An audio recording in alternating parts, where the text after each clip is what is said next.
donate. Muadh ibn Jabal was from Al-Khazraj. Muadh ibn Jabal was from Al-Khazraj. We know Al-Ansar are two tribes, Al-Aws and Al-Khazraj. Muadh ibn Jabal was Khazraji. Who else of the Ansar was from Khazraj? Sa'd ibn Ubadah is from Al-Khazraj. Sayyid ibn Hudayr is from Al-Khazraj. Sa'd ibn Muadh was from Al-Aws. Anyway, so Muadh ibn Jabal was from Al-Khazraj. And when Muadh ibn Jabal accepted Islam, he was only 18 years of age.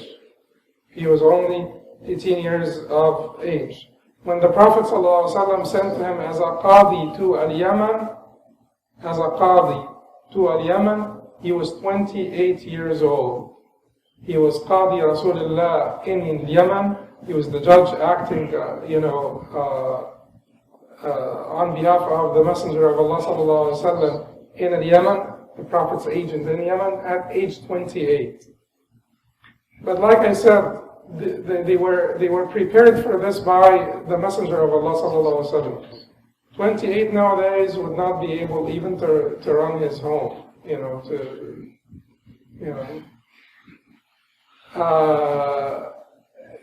But it is partly our fault, because we don't allow them to talk until they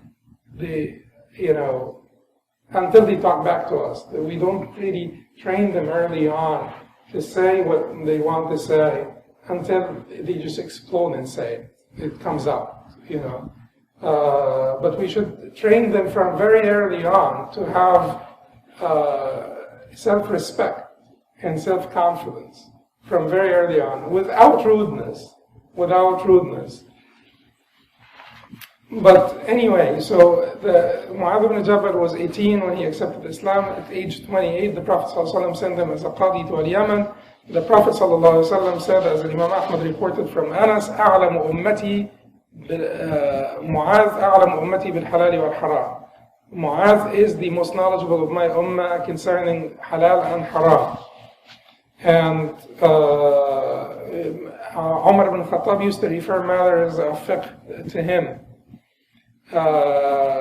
And he used to say that Muadh saved me, with his knowledge. Muadh ibn Jabal will be resurrected ahead of the scholars. The Prophet ﷺ said, with a distance.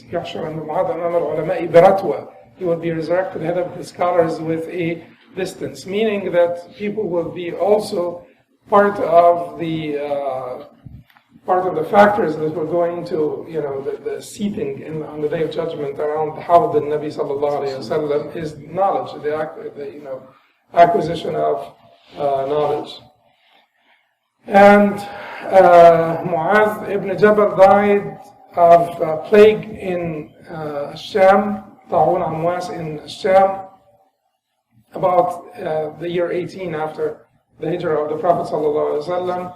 And there is controversy about his age when he died. He was somewhere between 34 and 38 years of age, somewhere between 34, closer to 36 years of age when he died, radiallahu anhu. So died at 36 years of age, but he is remembered by all of us, and he is the most knowledgeable of this ummah concerning halal and haram. So you don't need to be 85 so that people could listen to you.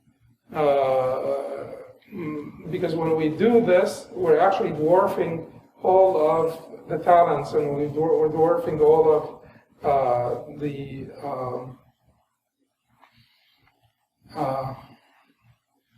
capacities that we have within the ummah.